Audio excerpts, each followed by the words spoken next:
Alors, dans cette nouvelle vidéo, on va apprendre à résoudre des équations différentielles grâce au théorème de superposition. Alors, ce ne sera jamais écrit dans un exercice qu'il faut utiliser le théorème de superposition, c'est à vous de le comprendre, et pour ça, il va bien falloir faire attention, ça s'adresse à quel type, en fait ça sert à résoudre quel type d'équation différentielle. Dans une vidéo précédente, on a détaillé les 4 types d'équations différentielles que vous pouvez avoir en terminale, et on a dit que pour le type 1, c'était une recherche de primitives, y' égale f. Pour le type 2, y' égale à y, les équations homogènes, ça se balance par cœur. Pour le type 3, ça peut aussi se balancer par cœur.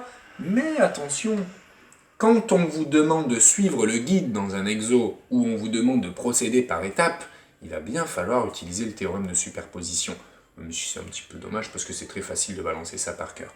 Enfin, pour le 4e type, là vous êtes vraiment obligé de faire le théorème de superposition dès lors que ce petit f est une fonction qui n'est plus une constante. Là, vraiment, on est obligé.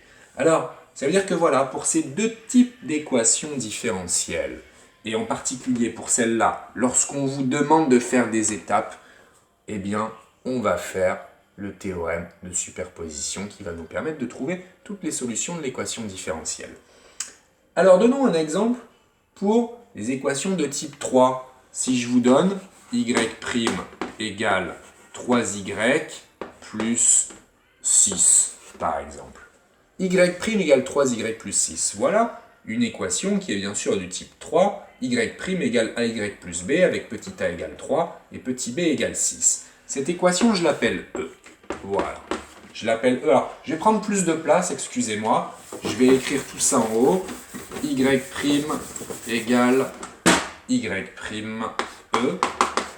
Y' égale 3y plus 6. Ça, c'est une équation différentielle donc du 3e type. Y' égale 3y plus 6. Vous sauriez trouver directement toutes les solutions en écrivant « Ouais, bah je connais, ça va me donner k exponentielle de 3x moins b sur a, c'est-à-dire moins 6 sur 3, sans problème. » Pas de problème, oui, oui. Mais sauf que, imaginez que vous êtes dans un exercice où on vous décompose les étapes, vous êtes obligé de le faire.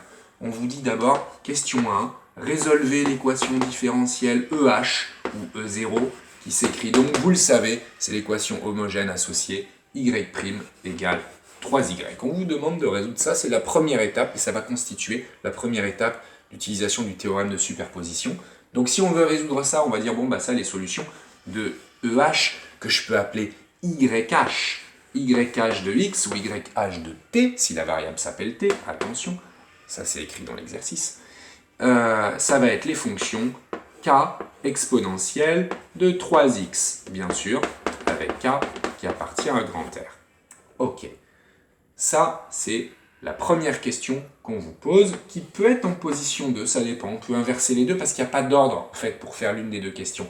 La deuxième question, on va vous demander de vérifier qu'une certaine fonction est une solution particulière de l'équation, non plus EH, mais E. Donc, encore une fois, vous êtes guidé pour le faire.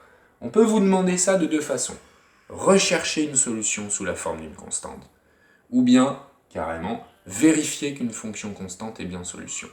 Donc là, par exemple, je vais faire, moi, la deuxième, c'est-à-dire je vais vous demander de vérifier que YP, je l'appelle YP pour solution particulière, égale moins 2, et solution de E.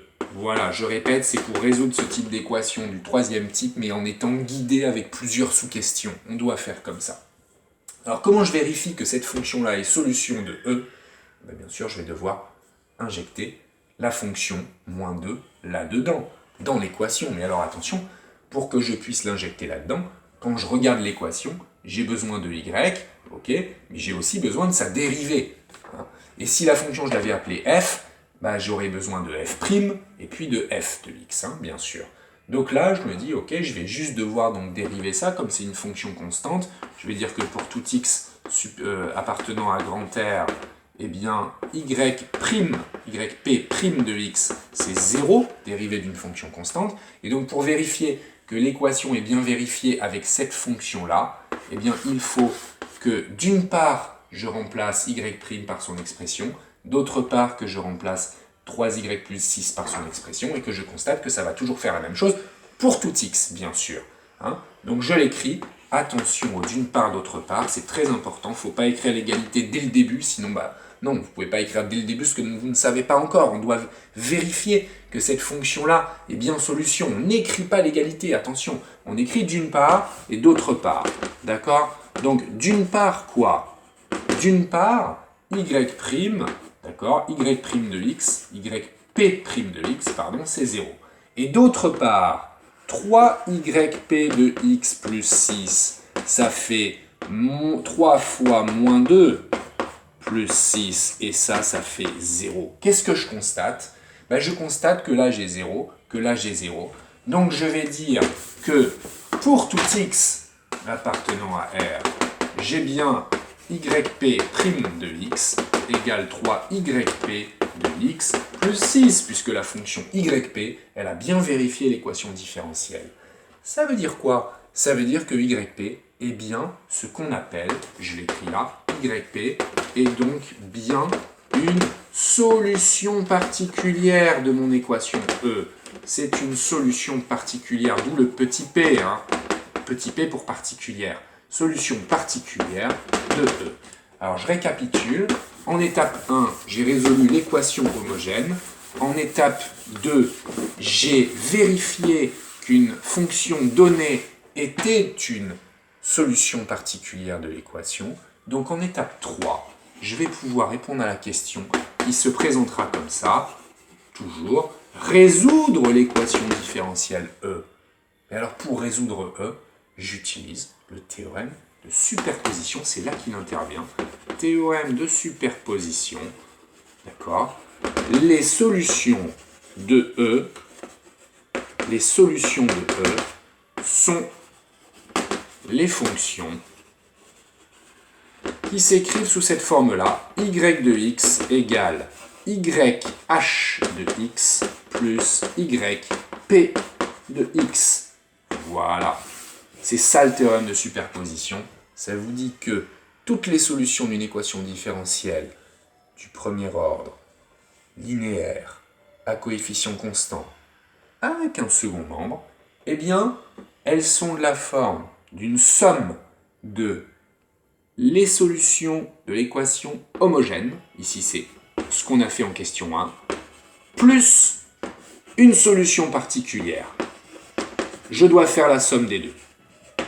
Donc si je reprends mes expressions que j'avais trouvées aux questions 1 et 2, toutes mes solutions de mon équation E, elles s'écrivent k exponentielle de... Alors je ne me rappelle même plus laquelle j'avais prise. Il me semble que c'était 3. Hein, ouais. K exponentielle de 3x plus ma solution particulière qui était moins 2, c'est ça? Voilà. Plus moins 2. Voilà. Et avec, bien sûr, k appartenant à grand R.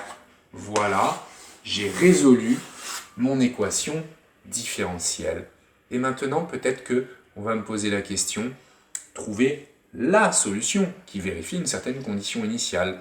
Il suffirait d'exploiter la relation donnée pour trouver la valeur de k, mais ça fera l'objet d'une autre vidéo. J'aimerais qu'on fasse le dernier exemple, qui est la même chose, mais quand on a une fonction un petit peu, quand on a une équation différentielle du quatrième type, c'est-à-dire une équation de type, par exemple, y' égale y, on va dire, égale y moins 2x plus 1. Voilà. Ça, c'est une équation différentielle du quatrième type. Pourquoi? Parce que elle est bien de la forme y' égale ay plus petit f. Attention, c'est pas un petit b, parce que regardez ça, ça bouge. Il y a du x dedans. Comme il y a du x dedans, ou s'il y avait du t, si la variable s'appelait t, eh bien, je sais que c'est une forme du quatrième type, celle où je vais être vraiment obligé d'utiliser le théorème de superposition. Donc là aussi, ce serait par étapes, bien sûr. On vous dirait dans un premier temps de travailler sur l'équation différentielle EH, on peut appeler aussi E0, qui est celle-ci, y' égale y, stop, sans le petit f, de la résoudre. Donc ça, vous sauriez très bien le résoudre en écrivant que yh de x, c'est tout simplement les fonctions k exponentielle de 1x, donc k exponentielle de x avec k appartenant à grand R. Ok. Et puis, on vous demanderait en question 2 de vérifier que, donc Donc tout à l'heure, rappelez-vous, c'était f de x égale moins 2. Là, ce serait vérifier que donc yp de x, alors ils ne sont pas obligés de l'appeler yp de x, ils pourraient l'appeler f de x, hein, voilà, que yp de x égale 2x plus 1 est solution particulière de E. Solution particulière. J'insiste sur particulière parce que particulière, ça veut dire que c'en est une parmi d'autres, hein, parce que nous on les veut toutes justement, donc c'en est une particulière parmi d'autres. Solution particulière de E. Donc je répète, comment vérifier qu'une telle fonction est solution de E? Eh bien on va remplacer tous nos y par des 2x plus 1, d'accord? Nos y de x par des 2x plus 1. Seulement attention, là il y a y'. Donc un peu comme tout à l'heure, comme il y a y', il faudrait d'abord dériver cette fonction-là, écrire l'expression de sa dérivée, que je fais rapidement. Yp' de x, ça fait 2, et y de x, bah, c'est yp de x, donc je vais pouvoir remplacer. Et donc si je veux vérifier que yp vérifie cette équation, il va falloir que je fasse un d'une part, d'autre part. Je vais dire d'une part yp' égale 2, d'autre part, bloc de droite, ça me donne yp de x moins 2x plus 1, ça me donne 2x, ça me donne 2x plus 1 moins 2x plus 1, et ça fait 2. J'ai 2 à gauche, j'ai 2 à droite, j'en déduis que yp vérifie l'équation différentielle grand E. J'ai donc bien ce qu'on appelle une solution particulière. Donc je peux effacer ça. Hein, là, il faudrait écrire à la fin. Donc yp vérifie l'équation différentielle. Donc yp est bien une solution particulière de E. Et enfin, en question 3, on me demande de résoudre l'équation. J'écris que les solutions de E sont, et j'ai bien sûr cité le théorème de superposition, y de x égale yh de x plus yp de x d'après le théorème de superposition. Et donc ces fonctions s'écrivent yh c'est k exponentielle de x plus yp c'est 2x plus 1 avec k appartenant à R. Voilà comment j'ai pu résoudre mon équation différentielle du quatrième type. Dernière subtilité, parfois pour les équations différentielles du quatrième type, la fonction yp de x, on ne vous la donne pas. On vous demande de la rechercher sous une forme particulière. Par exemple, là, je ne vous aurais pas donné 2x plus 1, je vous aurais dit, essayez de la trouver sous la forme d'une constante. On le fera dans une autre vidéo, c'est un peu plus compliqué, mais ce n'est pas non plus si difficile que ça. Ce qu'il faut bien retenir, c'est vraiment la structure de résolution d'une équation différentielle en plusieurs étapes quand on utilise le théorème de superposition, c'est-à-dire quand on est guidé.